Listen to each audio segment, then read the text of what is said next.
Hello, how are you? I hope you are well. It's supposed to be nicer today. I don't know if it's going to be nicer, but it's supposed to be nicer. Righty. Finn caught Ellie's eye and waved enthusiastically. Anna! Remember, Finn's trying to get Ellie so that Finn's trying to get Anna so that Ellie gives up Seth. Yeah? Anna! Ellie roared.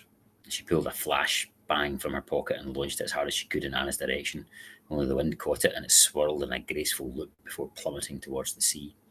Ellie gritted her teeth and ran along the closest rope bridge. Wooden planks rattled. Fear stabbed like needles driven into her hands and feet. Anna! Anna! At last, Anna looked over her shoulder and saw Ellie. She scowled, stood up, and started walking in the opposite direction. No, no, Anna, come back. It's not safe. But Anna couldn't hear, or didn't want to. The wind whipped Ellie's hair painfully against her neck. She ran, and her leg nearly plunged through the gap between the two planks in the rope bridge. Behind her, someone was shouting, but Ellie only cared about reaching Anna. Go away, Ellie! Anna yelled above the wind, turning to hurl the words in Ellie's direction. Then Anna's eyes went wide as she looked over Ellie's shoulder. Ellie turned and was hit by a cloud of smoke. The oystery was on fire. Who set the fire? Finn. Chapter 13, The Tower of the Serpent. Men were shouting and screaming. Somehow the platforms had caught fire.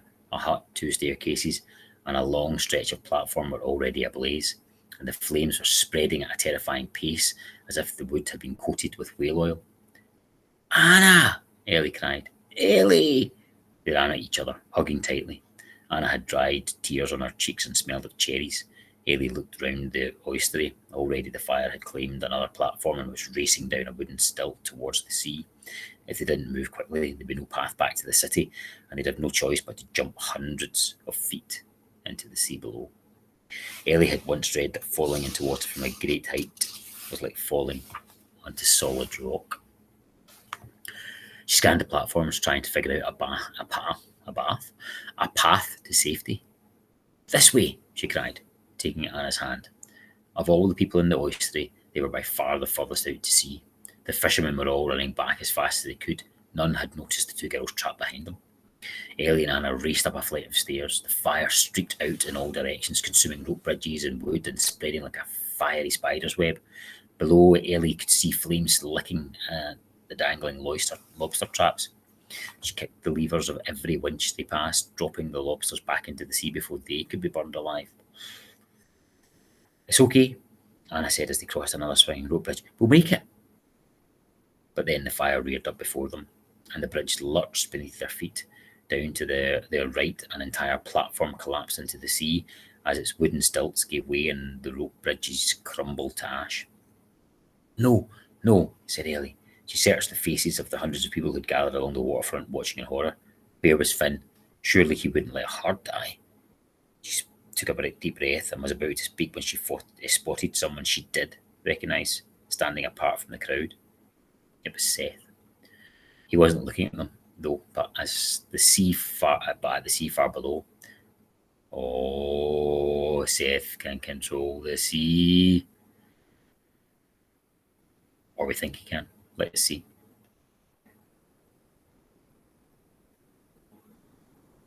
He wasn't looking at them, though, but at the sea far below.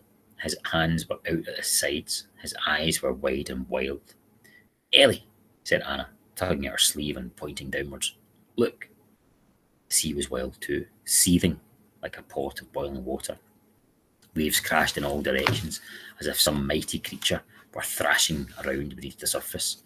Then the same beast seemed to hurl itself from the water, a blue-black construction of seawater, the size of a ship and rising upwards. Not towards the flaming, crumbly platforms, but towards the city, towards Seth. Something was wrong. Ellie pulled a telescope from her pocket to get a closer look at Seth and saw blue misty swirls on his skin again, larger and angrier than she'd ever seen them. Worse, the dark blue of his eyes was bleeding out from its edges, blotting out the pupils and the whites and turning them all one colour. He's too angry, Ellie said fearfully, watching the sea twist and thrash as it smashed against the stone of the seawall, higher and higher each time. He's making the sea all angry. Seth shuddered. His mouth opened, like he wanted to scream, but no sound came out. His arms fell limp. He dropped to his knees, his body jerking and swaying like flotsam caught in a riptide. Oh God, for Seth. Ellie groaned as she watched the sea climbing towards him. A swirling mass of darkness spraying white foam in all directions, rising up the side of the city to claim its prize. A rush of heat singed the hairs on her neck. She could hear the sound of fire around her. A strange sucking sound, like it was gulping up the air. She reached into her pocket, her fingers trembling as they groped around for what she needed. They closed round a small spherical object wrapped up in paper. She ripped it out and launched it towards Seth, aiming for a large wooden stake that jutted from one of the platforms between them. There was a deafening crack, and a brilliant, blinding blaze of light that eclipsed even the light of the fire. Seth's eyes flicked from the sea towards it, like someone drawn from a dream. His eyes met hers. Ellie tried to pour all the meaning that she could into her gaze. Seth frowned, his eyes all blue and expressionless, blue mist shapes curling over his face. He put his hands flat on the ground. He stood up, pupils returned to his eyes. He breathed in deeply.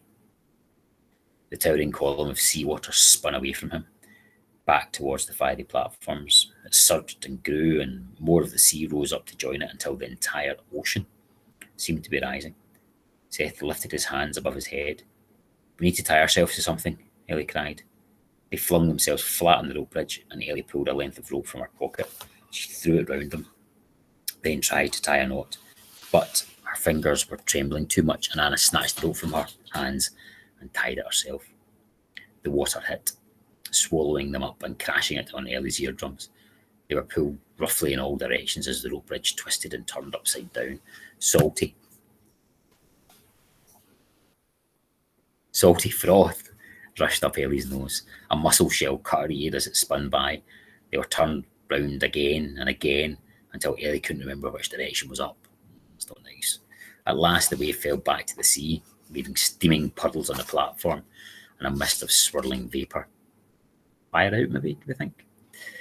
Anna untied the rope and they clambered to their feet, shivering and coughing. Their hair was soaked, slicked flat to their skulls. Ellie could feel the heat from the charred wood through the soles of her boots. She looked round.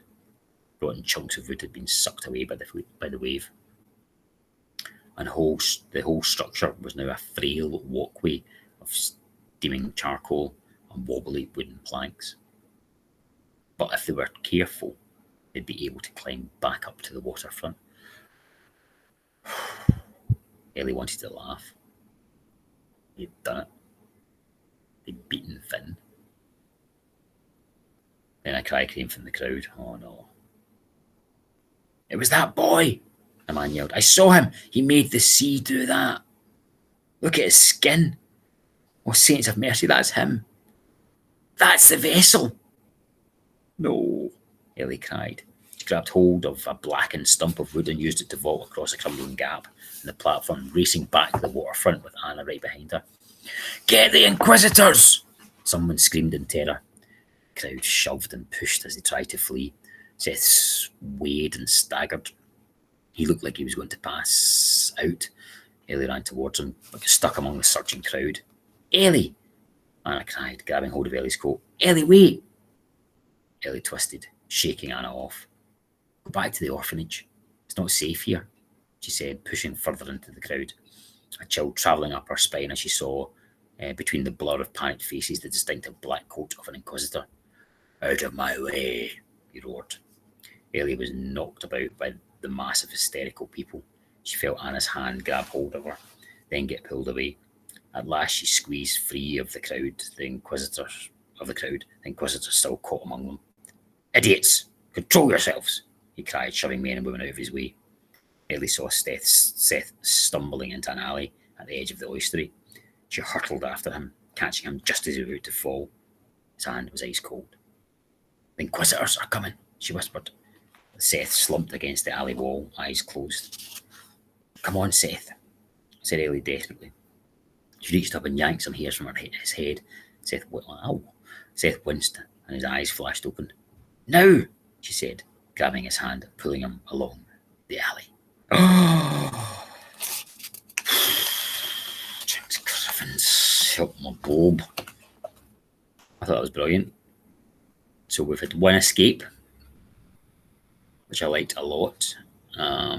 I'm intrigued as to see as to how they do the second escape. So I am. I thought again that was excellent. Right, I love the whole platforms and jumping about in my head. I can see this I can see this being a movie, so I can.